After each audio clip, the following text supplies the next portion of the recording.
Welcome to the Higher Ed Geek podcast. I'm Dustin Ramsdell, and every week I'm having conversations with influential higher ed leaders about the work they're doing, the impact they're making, and how you too can better implement technology to support student success.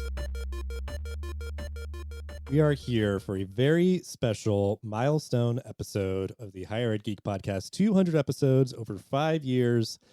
Been quite the wild ride. We're going to take a moment to reflect on the journey so far with a very special guest, my lovely wife, Jennifer Ramsdell, who, if you are an avid follower and listener of all the podcasts I've done over the years, has only interviewed me or talked with me on the air once in the past, the 100th episode of the Student Affairs Collective podcast, and that had to have been, I was towards the tails end of that experience, so 2016, 2017, I'll have to pull it up, but so it's been a while since we've talked on the air, but thank you for doing this. Yeah, I'm happy to be here. So, we just have a few questions. This will be kind of a looser, more casual episode, but I just felt it warranted, it, deserved to kind of have a little special moment here. For some other milestones, I've not really made a whole thing of it, but here we are. We're just hanging out in our house doing this episode. So this is kind of a treat too. I always say that when I get to record with people in person, just adds a little different flavor. So I'm excited for this. Yeah, it's really funny to get to hear your podcast voice and actually get to do the work with you this time. Yeah. So 200 episodes is huge. What does it mean to you, I guess, leading in overall? And then let's kind of dive a little deeper.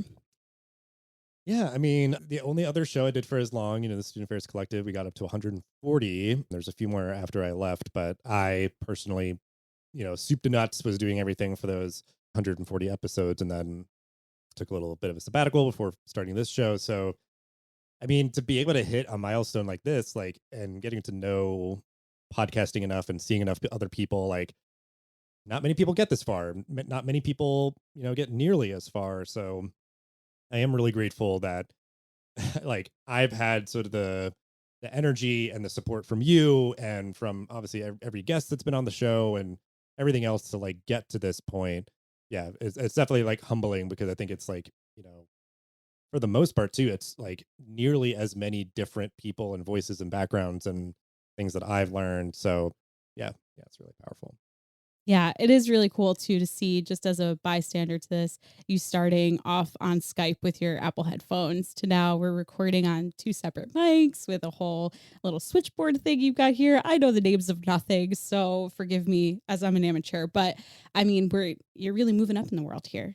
Yeah. I mean, it's led to a lot of cool other things. So yeah, it's just been this vehicle and a constant through, I started Higher Ed Geek when I worked at 2U, and then kept it going through Noodle, and I've now kept it going through Pathify, and all this place is very supportive of me doing that. I'm also grateful for. So that, there's so many components, on both personal and professional levels of how this was able to happen. So there's definitely a lot of gratitude, and just sort of looking at myself where it's just hey, you're capable of sticking with something to do this, and just sort of not bail out when things kind of get tough, or having to do again sort of all the bits and pieces of it. And I think now, looking ahead to the future, it's certainly helpful to have the team at Enrollify sort of helping to kind of get a second wind for the show for what could potentially be the next 200 episodes. I don't know. I probably would have wanted to get to this point if I was still doing it solo,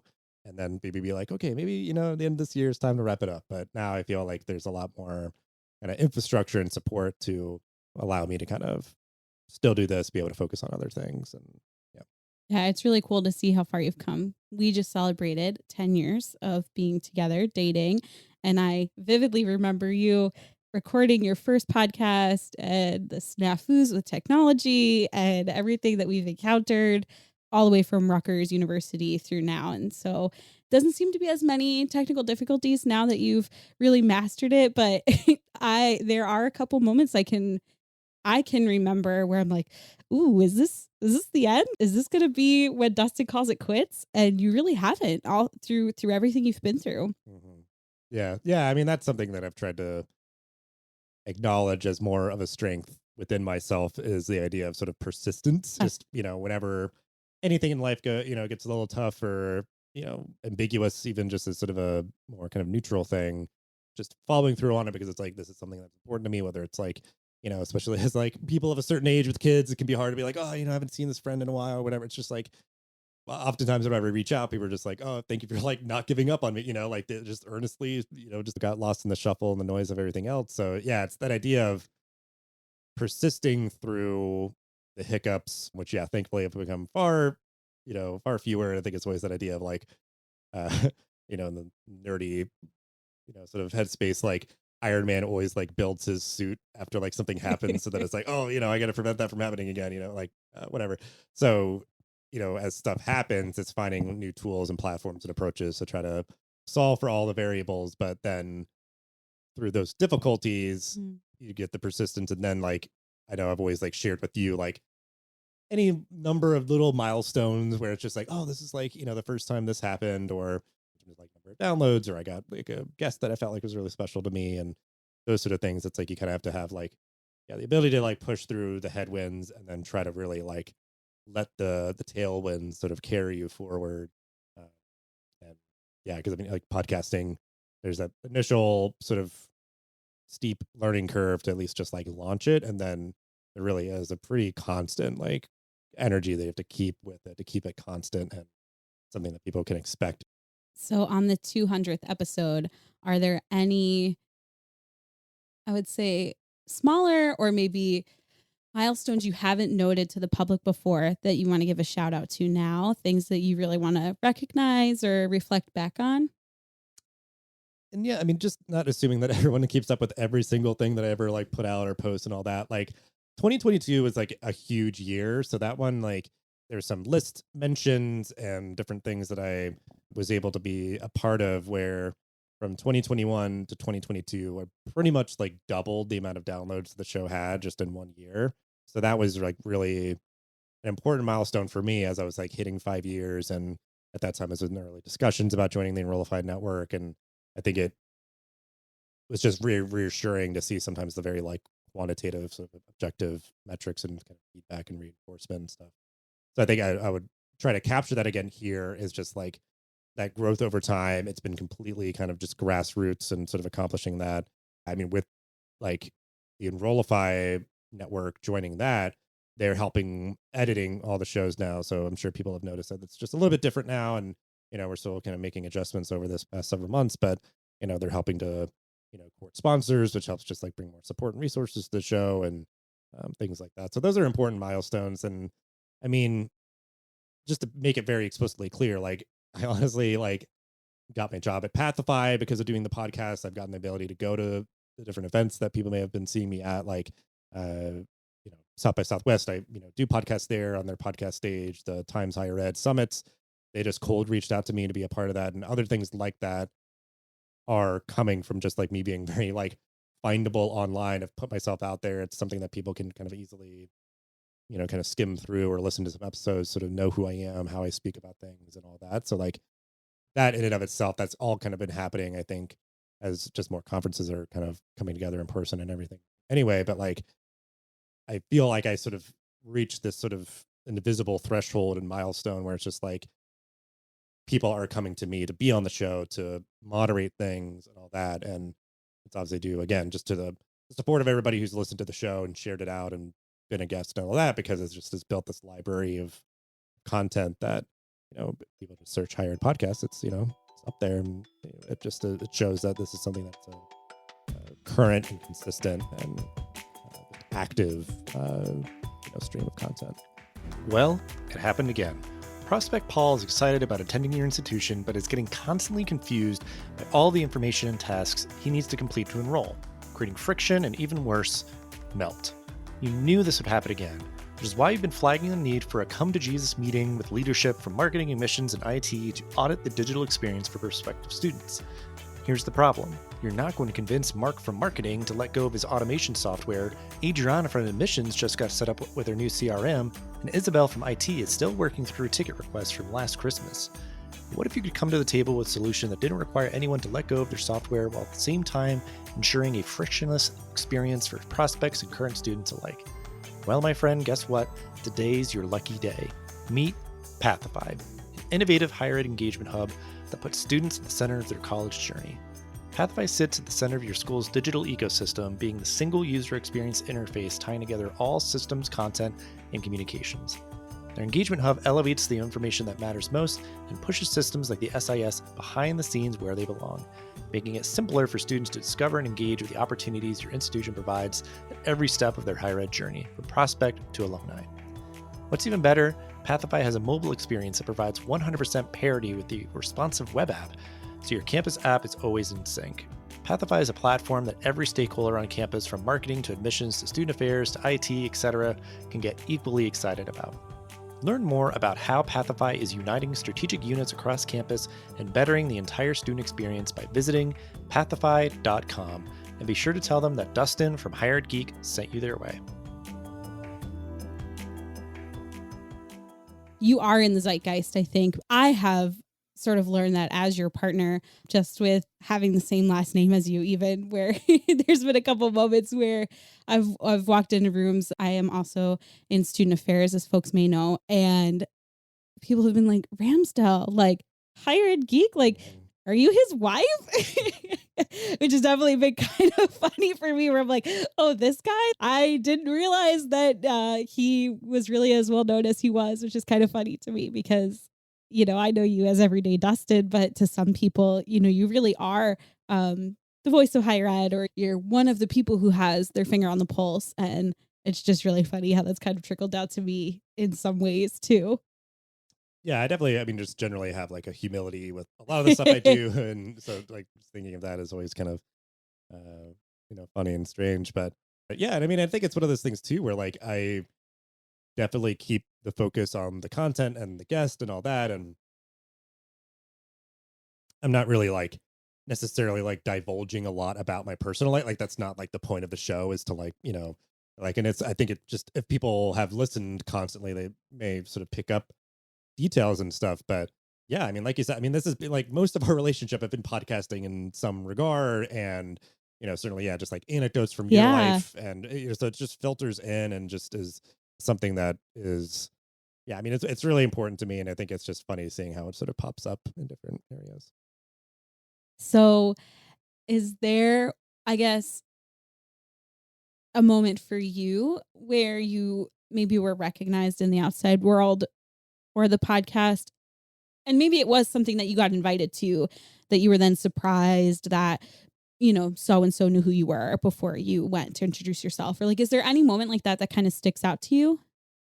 I'll say that, yeah, one recently that's coming to mind, because I think it is sometimes people are sort of like, they're maybe not like, oh, I listen every episode, I'm your biggest fan or whatever. It's like sometimes just like a recognizable, like, oh, I know your face, or I know your voice, or, once they see my name badge and it's like, oh, Higher Ed Geek. Yeah. Like, and it all just sort of clicks. That sort of like you said, just sort of like relevance, or just, I'm just been doing this for long enough that it, somebody maybe has stumbled across either just the blog or the podcast or something else. But yeah, so like the Times Higher Ed Summit last year in LA that they did, Bonnie, who does teaching in higher ed, I got the chance to meet her, and she's a really nice person. It was one of those moments where it was just like, she's been doing this for, I think she's been doing her one show longer than Higher Ed Geek, but just being able to like chat about the biz kind of thing, just being like higher ed podcasters and all that, like having that sort of camaraderie and affinity with other folks like Josie Alquist. I've interviewed her a few times, and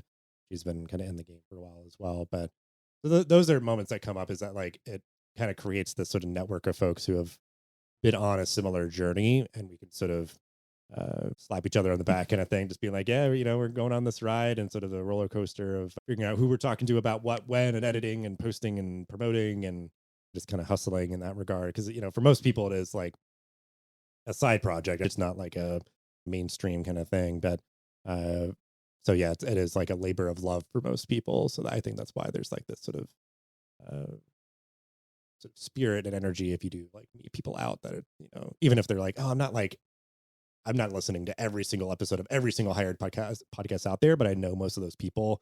And if I see them, I do tend to try to just at least like introduce myself, and I don't know, that they're doing a good job and to keep it up. Do you want to make a list of your sort of like top 3 guests of the last 200 episodes, or top 3 moments if you don't want to like shout out certain people specifically? Yeah, I mean, I think people is always tough. I know one that I always say when I get asked questions like this is like Ben Nelson from Minerva. That was like right early on the pandemic. It was people were kind of scrambling to make plans after South by got canceled. So at that point, I felt like it was like a huge honor to have his PR person just reach out and Yeah. talk with him. I have a lot of respect for what they're doing at Minerva and to hear kind of right from him. But otherwise, I think it would be being able to like record on stage at South by for the first time was like a dream come true. So that was like an amazing moment, pushing that episode out in the feed, and just having these opportunities to kind of mix up the sort of the format and the venue of episodes that I'm doing. And then I'm starting to do it more is like just trying to grab people on the show floor at different conferences to do kind of quick interviews. So I think folks will see more of that coming up. So like for me, again, those are where like day after day, and most people are just like, yeah, we're recording on Zoom or some other platform. Been a Zencaster man for the most part. Now Enrollify on Riverside, they're all great platforms, but it's just it's a little bit different. It's Right. virtual, and that's what all the other shows mostly look like. So having that ability to get out to spaces, be on a stage, or just even like grabbing a quiet corner with somebody to record are all special episodes. So that's why I tend to try to like highlight those in the feed where it's like, this is live at this event. Like, is this like, really special to me? I really enjoy doing it. So I'll definitely give a call out to those. And Do you have a goal for Higher Ed Geek moving forward? yeah, I mean, obviously I want to keep it going, keep it growing. And in terms of that sort of diversification, it really is trying to like get out and do more stuff live would be kind of the dream. So, and I think, the support of Enrollify and getting like sponsored content series or like, those are all things that are in the mix that will sort of change. I've not really ever done like multi-part episodes, where it's like, oh, we're talking about the same topic in multiple episodes. So I want to try to do maybe more of that. And then, yeah, like just having that live in-person dynamic will be something I'm like exerting more energy into as I've seen some churning up with that. So Yeah. it's broader goals. Now, you don't often have more than one guest on your show at a time. So is that something you might look forward to in the future, is maybe picking a topic and then having 2 or 3 content experts sort of debate or just come on and chat round table? What are your thoughts on podcasts that have a similar model to that? Would you ever want to try it? Is that something you want to do moving forward? Yeah. So the behind the yeah. Not to put you on the spot or anything. I just have a lot of questions. The funny thing I thought is behind the scenes thing. I have never sought out multiple people to be on, and it's been few and far between. But if somebody like I reach out to them, they're like, "Oh, we'd love to have this other person on too," and I'm like, "Yeah, that's fine." But I've never been like, "Hey, could you like bring on multiple people at once?" Because it's just like more to juggle. But like, right? Yeah, I mean, doing like the podcast panels on stage at South by, that is kind of the idea. It's like, okay, it's 3 people. Going up and down the line, people talking about, this one broader topic. So I am fine with that. There is like a dream of mine. I've gotten, give it to the hat to the Pod Save America people. Like I've watched a lot of that, and it's like the same host roundtable talking about, whatever stuff they've prepared. I've always had the dream of doing a show like that. So maybe now is the time, or, if I just sort of like introduce it into the Higher Ed Geek feed. But I do like that idea of like, if you have sort of like folks that you like to just chat with that have good perspectives, and you can kind of bring in different backgrounds and stuff. I've always thought that would be something really fun to do for myself, because I've seen that there are some other folks that do similar things in the higher ed space. So that would definitely be a dream evolution goal, because it would remove the variables to an extent of like having to juggle like scheduling with right, people in different time zones, and what's their setup or whatever. It's like, we all know that we're here, we're prepared, we've got good microphones, and that would be really cool to try to figure out it, rally the right folks together and figure that out. Well, it's tricky too, because I know from my experience listening to podcasts, I really prefer stuff that's far more scripted and story based. And you do an interview aesthetic where you're having this free flow of conversation. There, the questions have been pre-written to some extent, and there's been some prompts, but other than that, it comes pretty naturally. And then there's some podcasts that are just like chit chatty, totally off the cuff. Doesn't seem like they have any plan or direction. Right. So it's like finding a balance, because I think those are different audiences. And who do you want your audience to be, especially as you're thinking about moving forward with the show? Yeah, because I've always wanted to at least like be semi-structured. I've always thought that like even with like you have like a happy hour networking event, it's like just put like the right little dose of structure, like it's good stuff for people to talk about because they could be like, wow, look at all these people talking together, but they're all just like talking about the weather or something, and it's just kind of small talk. But you put a little bit of structure in, you can create some good, relevant, engaging kind of conversations and stuff. So yeah, like that would be for me. I wouldn't do just a like friends hanging out podcast. I would do one where it feels kind of like a news magazine round where it's just like, this week we're talking about these 3 headlines or something, and it's just like I do ingest my fair share of higher ed news so we could like process it. I do tend to like put things out into the world and see if like it comes back. So I'd be very happy to keep just doing Higher Ed Geek as it is. Moving forward, are there any sort of final thoughts or things that you feel like, because we've touched on a lot, we've touched on sort of where you've been with the show and the direction you want to move forward in. Are there things that you feel like we've missed? Anything you want to share out? Yeah, I set myself up for this because I do final thoughts, call to action, with all the guests and everything. I mean, final thought one, again, thank you for your support. You've been, a crucial element, ingredient to the success of the show. And again, just everybody else that I've mentioned. But yeah, I mean, I think to me, and, having talked with so many other people that are in the mix doing this kind of stuff, like, any of us, we watch a lot of shows, we listen to a lot of music and all that. Like, there's room for everybody at the table to pull up a mic, start recording, put their voice out there and everything. But I just like podcasting for that reason, and like continuing doing it for that reason. The idea of like, when is enough going to be enough or whatever. It's like, there's still so much more to talk about. Like things keep changing. And there's more things I feel like I haven't explored or I want to like revisit with somebody where I haven't talked to them, in a while. So that's my final thought is always just like, and I guess it is a little bit call to action is like trying to inspire more people to be a guest, start a show, start something, put their voice out there. Cause I think it just helps to, even if it's just like reinforcing things, it's good to see like, oh, other people think like me or feel like me, or, maybe do have a opposing and different angle or opinion on this. And I think that just ends up all sort of like blending together to hopefully drive us forward in a positive way where we can be inclusive and mindful of as many people and perspectives and experiences as possible. So I know that's the way like I do try to really be thoughtful about, that sort of thing with my own show, is not just kind of talking to the same people about the same kind of things. So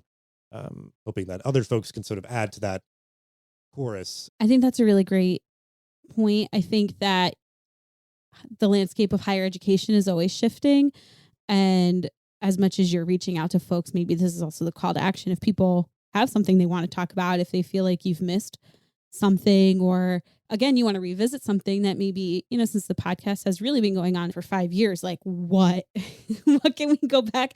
What can we come back and talk about? What can we circle back to? Or is there something else that we can add to the conversation? Something that they think has been missed? Maybe this is a great opportunity to find those folks who feel like they haven't been represented on the show, or, maybe need to be amplified a little bit more moving forward. Yeah. What's episode 201 going to be moving forward after that?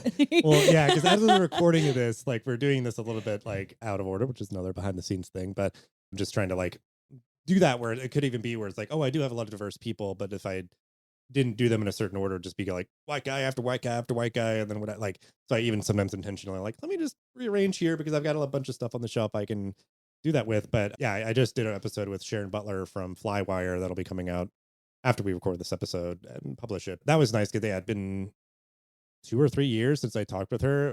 Just kind of changing dynamics and like financial support for students. I mean, like, I'm not perfect. The show is not perfect. That's kind of the point, where it is lightly structured. It's not like, a very manicured and produced like news interview. It's just fairly raw and kind of genuine, authentic, but relevant and engaging kind of interview show. That's always what I've strived for. But it's obviously with that, it's going to be a little rough around the edges. There's like that comfort and that confidence, like, in sort of the mindset of trying to inspire people who maybe have never been a guest before or anything like that. It's like, we're not looking for perfection here. It might just be that you are very interested in something. And I do even feel like over time, I've generated a skill set to try to like pull the thread out of people very well, kind of make what they're trying to say that much more clear, that much more powerful, or just kind of, really lift them up in the best way that I can. So yeah, I mean, that's what I hope for, is that like, that is kind of a punchline anymore that I think is starting to wash away, but that like podcasting is just, a bunch of dude bros. This format and this medium can have so much more potential. I know you love podcasting. One question that wasn't on my prepared sheet is, what are you geeking out about? Man. Yeah. So yeah, anybody who's followed the blog way back in the day, that's how I like just was like pumping out content. It was like my weekly geek outs. I can't remember the last time that you I don't touched on write that much anymore. I'm no, sorry. you don't write that much anymore. We're not often talking about what we're geeking out about, but I think that's always a fun thing to share. Right now, as of the recording of this, Ahsoka is going on their weekly episodes. I've enjoyed that. I just beat, way super late, but better late than never, Horizon Zero Dawn. It was a very fun game. I'm still geeking out about Barbie. I loved it. 10 out of 10, no notes. I could talk about it all day. Yeah, I'm trying to think anything else that you've been watching. I fell off of it, but What We Do in the Shadows, you do like that show a lot. I'm trying to think of like a third, like usually I did 3. Barbie. Been reading a lot of books, so do you want to give a quick book rec? You want me to give a book recommendation? Yeah, I don't remember the names of all. They're all blurred together because it's like something, just like one-off books. It's fine because it's just sort of like, hey, you can kind of chew it up and spit it out, or maybe it does sort of resonate and stick with you. So like, whatever angle you want to take, if you're just like one book, is it the gateway into a wider world, or is it just the one-off? Yeah, I set a goal in January of 2023 to read 52 books this year. So that's about a book a week. It's currently the first week of September and I've read 49 books. So I'm going to blow past that hopefully within the next week or two. And like 10 of those books have been over 500 pages. Again, because I read the Court of Thorns and Roses series, which is very popular on Book Talk. I love TikTok for book recommendations. I did a brief stint working at a bookstore this last year.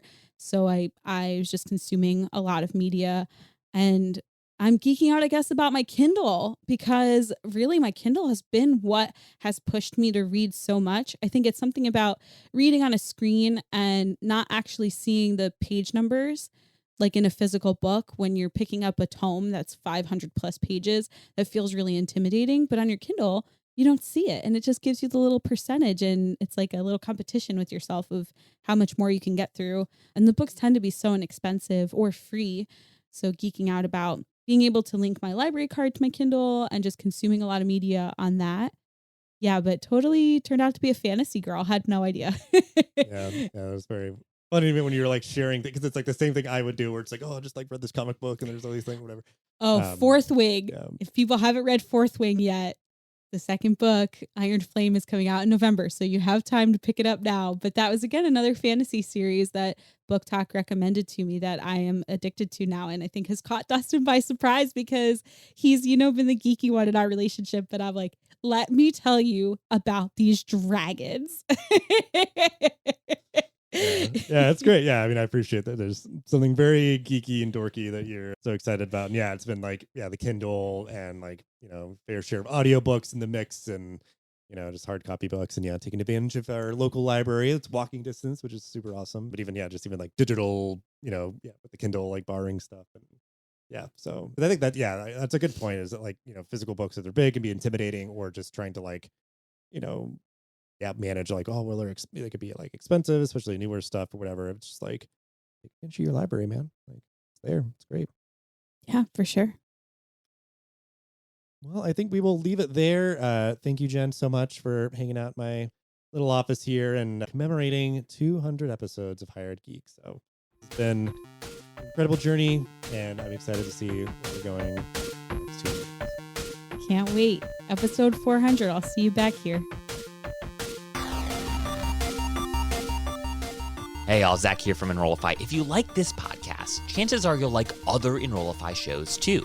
Our podcast network is growing by the month, and we've got a plethora of marketing, admissions, and higher ed technology shows that are jam-packed with stories, ideas, and frameworks that are all designed to empower you to become a better higher ed professional. Our shows feature a selection of the industry's best as your hosts. Learn from Mickey Baines, Jeremy Tears, Jaime Hunt, Corinne Myers, Jamie Gleason, and many, many more. You can learn more about the Enrollify Podcast Network at podcasts.enrollify.org. Our shows help higher ed marketers and admissions professionals find their next big idea. Find yours at podcasts.enrollify.org.